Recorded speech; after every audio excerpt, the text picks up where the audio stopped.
Madame le Président, Mesdames, Messieurs les membres du jury, estimés contradicteurs, diablotins et diablotines, qu'on me laisse jouir, ici, à la Cour administrative d'appel, de la chance qui m'est donnée de pouvoir m'exprimer devant une si noble assemblée. Qu'on me laisse jouir, moi, le privatiste, à l'esprit si vil, de pouvoir rendre le diable commun à tout un chacun dans ce temple de la justice. Je me suis longtemps posé la même question. C'est vous dire si ma vie est passionnante. Le pacte avec le diable est-il un contrat de droit commun? Mais la raison d'être de ce pacte n'est-elle pas précisément celle d'écarter toutes les règles spéciales, particulières, exorbitantes de droit commun? Autant vous le dire, le diable n'aime pas les règles, comme l'homme n'aime pas celles de la femme. Accepterait-il, dès lors, de se voir appliquer un droit dérogatoire au droit commun, davantage contraignant? Mais, chers membres du jury, l'argument ne résiste pas à l'analyse. Oui, je peux le dire. Le pacte avec le diable est un contrat de droit très commun. Toujours, le même scénario se répète, avec la rigueur et la nécessité d'une intrigue tragique. Celui que l'on croyait fidèle, à qui l'on avait fait don de sa confiance, révèle soudain sa duplicité. Qui n'a jamais connu la trahison? Moi-même, j'ai goûté. Telle la description des premiers vers de la divine comédie de Dante, au milieu du chemin de ma vie, je me suis retrouvé par une forêt obscure, car la voie droite était perdue. Oui, mesdames, messieurs les membres du jury, qui n'a pas un jour, parmi le commun des mortels, quitté cette voie droite par volonté de pouvoir ou simple sottise humaine? Il sera tellement simple d'affirmer, pour mon contradicteur, l'enfer, c'est les autres, comme disait Sartre. Oui, il est si simple de faire peser sur autrui nos vices pour mieux les cacher. Il est si simple de masquer nos péchés en pointant ceux de Jean, ceux de Paul, ceux de Georges. L'enfer, c'est toujours les autres. Le pacte avec le diable est hors du commun, exceptionnel. Voilà ce que vous dira mon contradicteur pour se dédouaner. Mon rotin, mon petit diablotin, aime à dire mon contradicteur. Nous n'avons rien en commun. Je pense pouvoir démontrer l'exact inverse. Et s'il m'arrivera de le citer quelquefois, ne vous méprenez pas. Il aura l'occasion de me répondre, puisque Nicolas clôt le débat. Le pacte avec le diable est un contrat inhérent à la nature humaine. Pour preuve, n'avons-nous pas tous deux pactisé avec le diable pour obtenir quelques avantages? Mais c'est pourtant la raison même de ce concours. Défendre ardemment un point de vue imposé, au-delà de notre éthique, de notre morale, de nos convictions. Et nous le faisons pourquoi? Pour le gain déjà obtenu au stade des demi-finales, des objets tant convoités des étudiants en droit. Le kit Dalloz, mesdames, messieurs les membres du jury, le kit Dalloz, avec son assortiment de post-it, de marque-pages et autres stylos.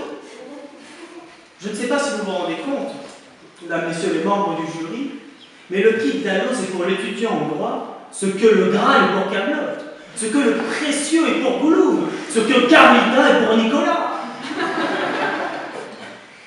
Pour obtenir ce précieux, les étudiants sont prêts à tout, y compris compris, mais fou furieux derrière moi. Ce pacte contre nos propres idées, tous les candidats l'ont signé. Il est de droit commun, car nous étions tous soumis aux mêmes règles. D'ailleurs, quand je vois face à moi cette bouteille de vin, cela me renforce dans ma conviction qu'il me faut pactiser avec le diable pour l'ivresse de la gloire. Le pacte avec le diable est-il un contrat de droit commun? Quoi qu'il en soit, le pacte avec le diable est un contrat commun au sein du droit. Oui, le droit même offre l'opportunité de signer des pactes avec le diable. Prenons le contrat de mariage. Quel meilleur exemple de pacte avec le diable? Oui, car comme le disait Victor Hugo, Dieu s'est fait homme, soit, mais le diable s'est fait femme. Non seulement le mariage est un contrat avec le diable, mais il a même d'autres démons. La jalousie, les kilos, la carte de fidélité chez Carrefour, sans vouloir offenser son PDG apparemment toujours présent dans la salle cette année. Voyons la routine. Et ne dit-on pas que l'habitude en ce monde est, dans chaque chemin, le pont par où le diable arrive au cœur humain?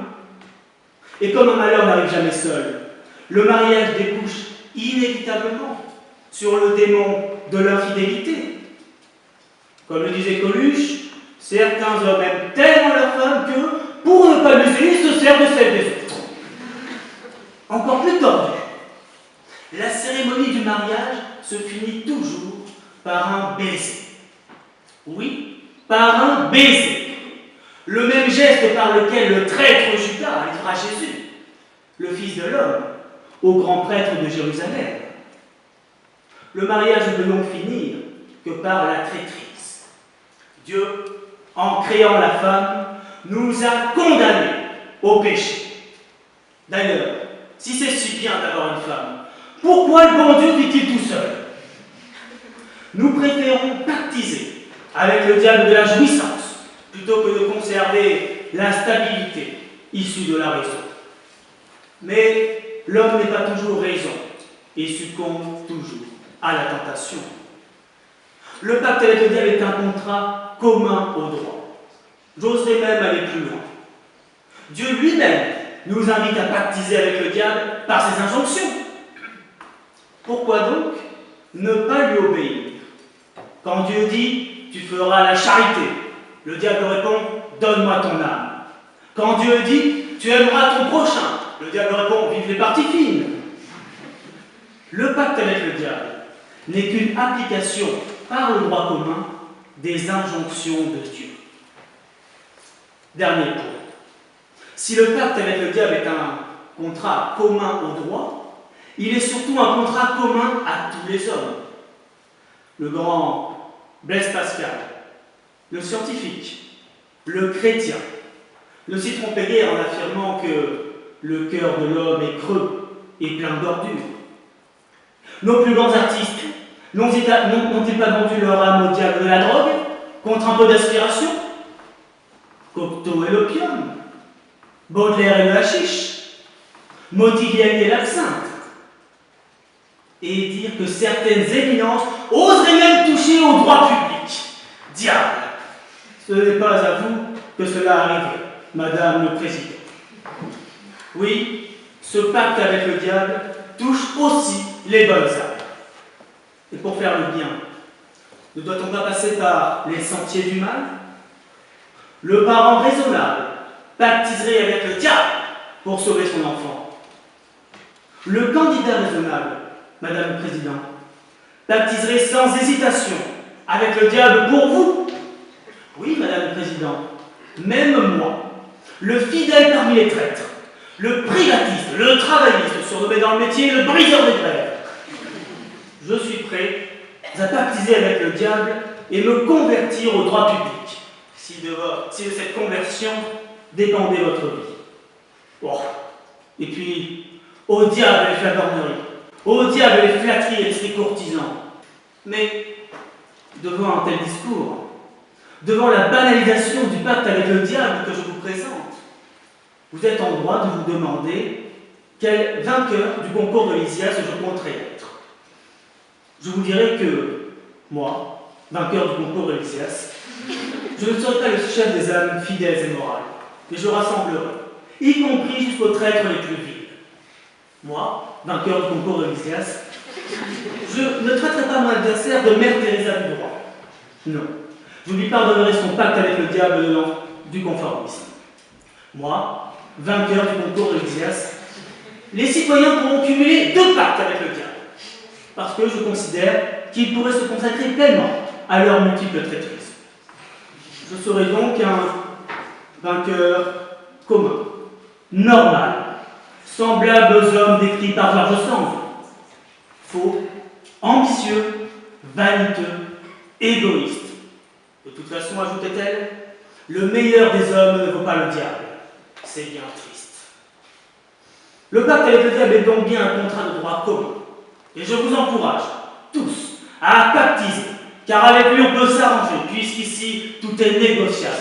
Mais vous n'aurez pas, non, vous n'aurez pas, cher membre du jury, ma liberté de penser. Ma liberté de penser que le pacte avec le diable est un contrat de droit commun.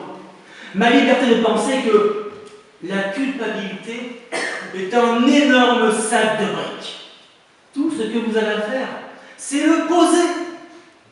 Et si vous n'avez pas encore pactisé avec le diable, laissez-moi vous rassurer, Madame le Président, cher membre du jury, car, comme le disait Talleyrand, ce n'est qu'une affaire de tact. Je vous remercie.